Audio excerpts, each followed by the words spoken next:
गजोदर काका, गर्मी बहुत परेशान करती है। ऐसा लग रहा है जैसे सूरज अभी धरती पर ही उतर आएगा। हाँ, सही कह रहे हो रामू। भगवान करे कि सूरज के सामने बादल आ जाए और दिन से अचानक रात हो जाए, कितना अच्छा लगेगा ना। अधत, पागल हो गए हो क्या मोहन? देखते ही देखते शाम से बिल्कुल रात हो गई। दोपहर के समय ऐसा लग रहा था जैसे रात के 12 बजे हो। पूरा गांव घबरा गया। ए मोहनवा, तेरे मुंह में कपूर रखकर उसे जला देना चाहिए। ए राम, ये अचानक मौसम को क्या हो गया भैया? हे भगवान, ये क्या किया तूने? हे सूरज दादा, हम अपनी गलती की क्षमा मांगते हैं। आपकी रोशनी हमें फिर से लौटा दो। कई घंटे बीत गए लेकिन अंधेरा बढ़ता ही जा रहा था। पूरा गांव घबराया हुआ था और धीरे धीरे सब एक साथ ही इकट्ठा हो गए। तभी गजोधर चाचा ने कहा, गांव वालों, लगता है कोई काली शक्ति हमारे गांव पे कहर ढा रही है। आज हम नहीं बचेंगे। अच्छा सुनो, हमारे गांव में एक तांत्रिक रहता है ना, हमें जल्द से जल्द उससे मिलना चाहिए। गजोधर काका के साथ साथ पूरा गांव उस तांत्रिक की झोपड़ी के बाहर पहुंच गया। थोड़ी देर बाद तांत्रिक बाहर आया। बाबा, ये देखो क्या हो गया है। अब आप ही कुछ कर सकते हो। शांत हो जाओ तुम सब। उस तांत्रिक ने अपनी तीसरी आंख से ब्रह्मांड पर नजर डाली तो देखा एक काला चांद सूरज के बिल्कुल सामने था। उसके अलावा ढेर सारे काले चांद ने सूरज को हर तरफ से घेर रखा था। ओए काले चांद, तेरे अंदर इतनी शक्तियां कहां से आ गईं? मेरे सामने से हट जा। हर ग्रह को मेरी आवश्यकता है। मैं पूरे ब्रह्मांड में अंधेरा कर दूंगा। तुम्हारी सारी शक्तियां छीन लूंगा मैं। काले चांद ने अपनी शक्तियों से सूरज के चारों तरफ ढेर सारे काले चांद लगा दिए थे। तुम सब मेरा ही प्रतिरूप हो। इस सूरज को चारों तरफ से घेरे रखना ताकि इसकी जरा सी भी रोशनी किसी भी ग्रह पर ना पड़े। पता नहीं हमारे ब्रह्मांड में ये काला चांद कहां से आ गया और वो गोरा चांद कहां चला गया जो हर रात धरती को रोशनी देता था। वो तो मेरे भाई के नाम पर कलंक था। इतने सालों से अकेले ही पूरे ब्रह्मांड पर राज कर रहा था, इसलिए मैंने उसे धरती पर ही कहीं कैद कर दिया है। इतने में तांत्रिक ने अपनी आंखें खोल ली। गांव वालों, ब्रह्मांड में एक जादुई काला चांद कहीं से आ गया है। उसने अपने जैसे ढेरों काले चांद बना लिए हैं और उन सब ने सूरज को चारों तरफ से घेर रखा है। काला चांद भी होता है क्या? इस दुनिया में कुछ भी हो सकता है। और हाँ, सफेद चांद हमारी धरती पर ही कहीं मौजूद है। हमें उसे ढूंढना होगा। चलो, तुम सब सूरज को घेर कर रखना। धरती पर एक मेरा नया दुश्मन पैदा हो गया है, मैं उसे निपटा कर आता हूँ। उसने आसमान से देखा कि पूरा गांव मिलकर गोरे चांद को ढूंढने में लगा हुआ था। अगर मैंने इन लोगों को नहीं रोका तो ये लोग गोरे चांद को ढूंढ लेंगे और फिर मेरा अस्तित्व खत्म हो जाएगा। ये इंसान पैसों के बहुत लालची होते हैं। मैं पैसों की बारिश कर देता हूँ जिससे सब आपस में लड़ भिड़ के ही खत्म हो जाएंगे। जादुई काले चांद ने जादू से आसमान से पैसों की बारिश करना शुरू कर दिया। सारे गांव वाले ये देखकर हैरान हो गए। गांव वालों, आसमान की तरफ देखो भैया, पैसों की बारिश हो रही है। अरे आज तो चमत्कार पे चमत्कार हो रहे हैं। अरे भैया जल्दी जल्दी लूटो पैसे, हम सबकी गरीबी दूर होने वाली है भैया। सभी लोग पैसे लूटने में लग गए। सब एक दूसरे को मारने लगे। ये देखकर काला चांद जोर जोर से हंसने लगा। वो आवाज गांव वालों को भी सुनाई दे गई, इसीलिए उन्होंने अपना सर ऊपर करके देखा तो काला चांद वहां पर हंस रहा था। गांव वालों, आपस में लड़ना बंद करो। वो देखो काला चांद हमारी धरती पर आ गया है। ये सब उसी की माया है। हमें कुछ और करना होगा। तुम लोग यहीं रुको, मैं अभी आता हूँ। तांत्रिक वहां से चला गया, लेकिन इतने में काला चांद गांव वालों के सामने आ गया। गांव वालों, तुम लोग घबराओ मत, तुम सबको कुछ नहीं होगा। मैं तो बस इस ब्रह्मांड पर राज करना चाहता हूँ। काले चांद को तो मैं पहली बार देख रहा हूँ भैया। इन लोगों को थोड़ा और लालच देता हूँ ताकि ये लोग मेरे गुलाम बन सकें, जैसे ये लोग अभी तक गोरे चांद के गुलाम थे। काले चांद ने जादू से वहाँ पर ढेर सारी अच्छी अच्छी गाड़ियाँ, ढेर सारा खाने का सामान, अच्छे अच्छे कपड़े प्रकट कर दिए। अरे वाह, तुमने तो हमें एक पल में वो दे दिया जो गोरा वाला चांद आज तक नहीं दे पाया। इतने में वहाँ पर एक बहुत ही खूबसूरत परी आ गई। उसने काले चांद को अपनी गोद में उठा लिया। तुम तो बहुत खूबसूरत हो, मुझे इस तरह उछाल क्यों रही हो? धरती पर गुरुत्वाकर्षण है, अगर मैं धरती पर गिर गया तो मुझे चोट लग जाएगी। तुम कल्लू के कल्लू ही रहोगे। मैंने तुम्हारा नाम प्यार से कल्लू रख दिया है। तुम्हें अच्छा लगा ना? पहली बार किसी कन्या ने मुझे अपनी गोद में लिया है, मुझे तो बहुत अच्छा लग रहा है। तो चलो बैठकर बातें करते हैं। अरे वाह, चलो, जहाँ तुम ले चलोगी मैं वहाँ चलूंगा। काला चांद उस परी के साथ चला गया, लेकिन ये सब सूरज के चारों ओर मौजूद काले चांद देखकर हैरान हो गए। देखो देखो, उस काले चांद को देखो, ये तो किसी परी के साथ चला गया और हम लोग यहाँ बैठकर उसकी नौकरी कर रहे हैं। चलो हम लोग भी धरती पर चलते हैं और वहाँ जाकर ऐश करते हैं।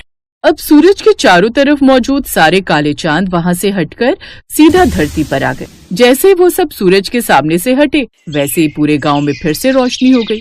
अरे वाह भैया, गांव वालों, अरे देखो भैया, फिर से रोशनी हो गई। लेकिन जो काले चांद ने ढेर सारा खजाना, कपड़े, गाड़ियां और पैसे दिए थे, वो भी गायब हो गए भैया। तभी उनके सामने जादुई गोरा चांद आ गया। गांव वालों, वो काला चांद मेरा भाई है, वो बहुत ही खतरनाक है। पता नहीं कैसे वो ब्लैक होल से बाहर निकल आया और मुझे यहाँ धरती में दफन कर दिया। सूरज की रोशनी पड़ते ही मैं फिर से बाहर आ गया।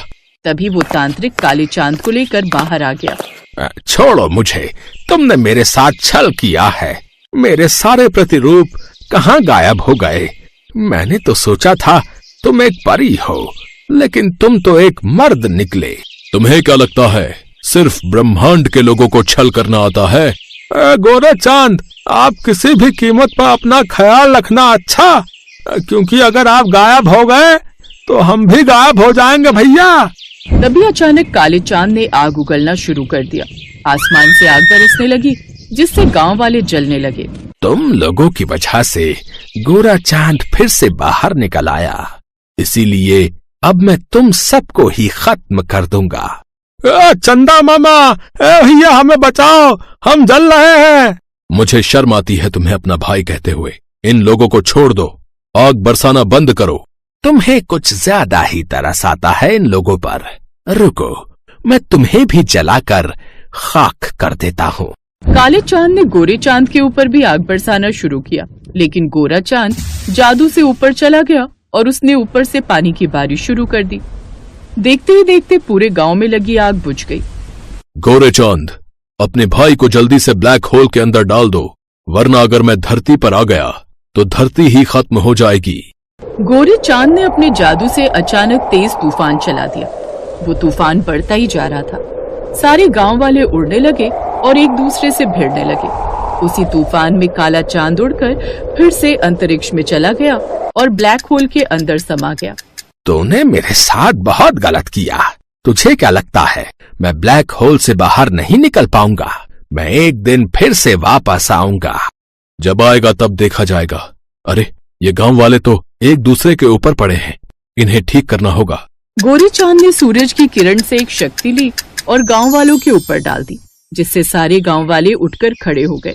आप लोगों ने बहुत सारे ग्रहों को तबाह होने से बचा लिया है, लेकिन आप लोग वादा करो कि आप लोग कभी भी किसी भी मौसम को गलत नहीं कहोगे।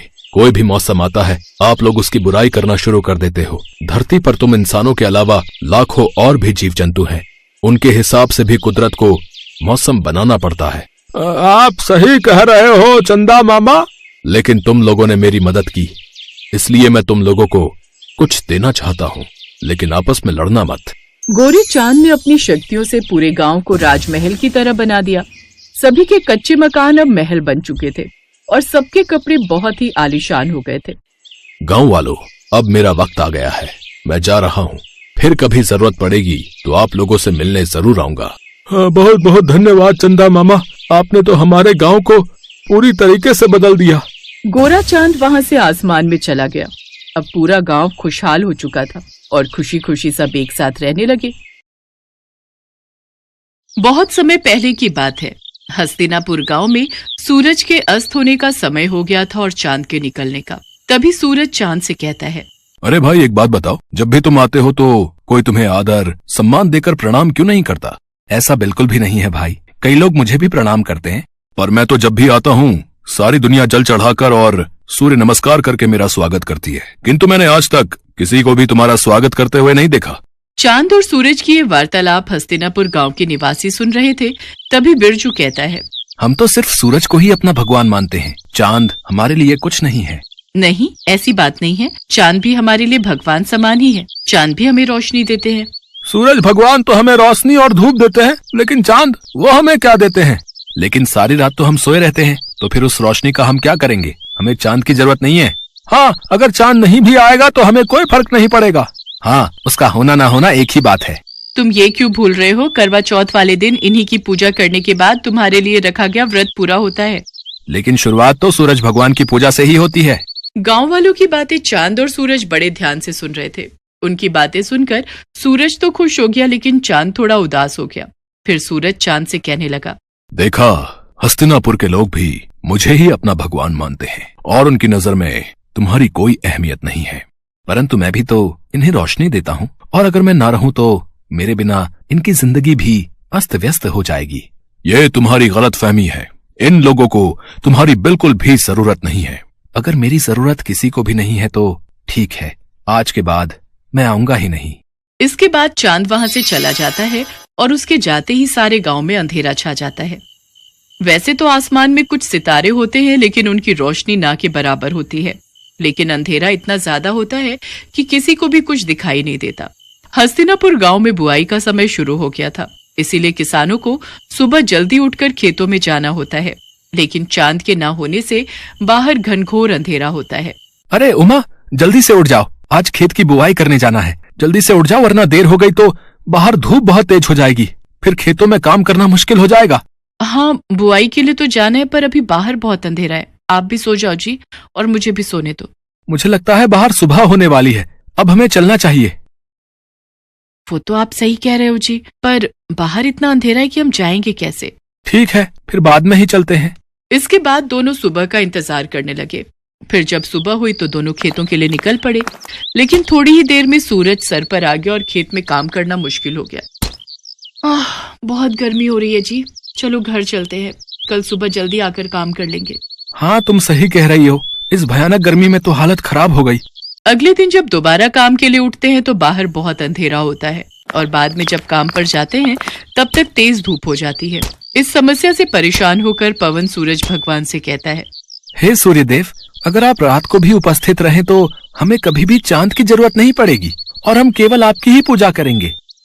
अरे जल्दी से खाना बना दो, मुझे बहुत तेज भूख लगी है, नींद आ रही है, सोना भी है। लेकिन अभी तो दिन हो रहा है जी, क्या अभी से खाना बना दूं?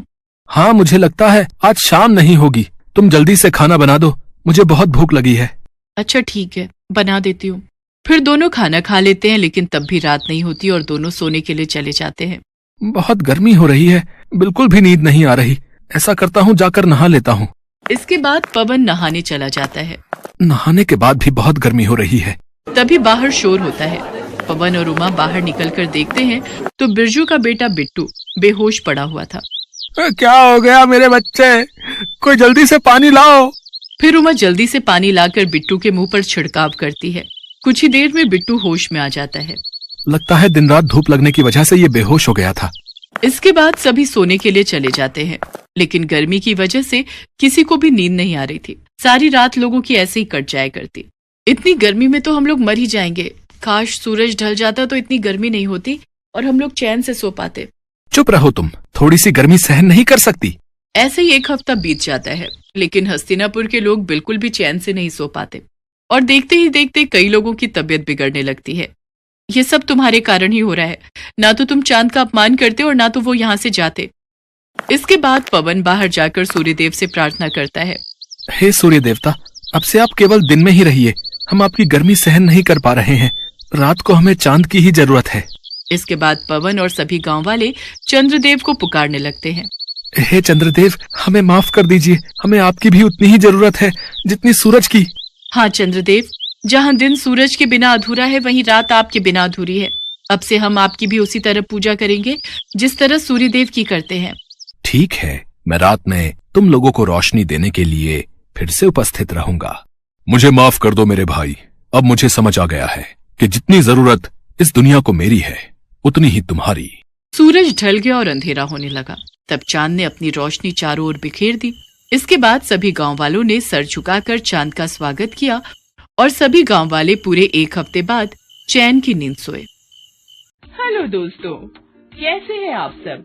हमारी कहानियाँ देखने के लिए हमारे चैनल को सब्सक्राइब कीजिए और हाँ, बेल आइकॉन पर क्लिक करना मत भूलिएगा।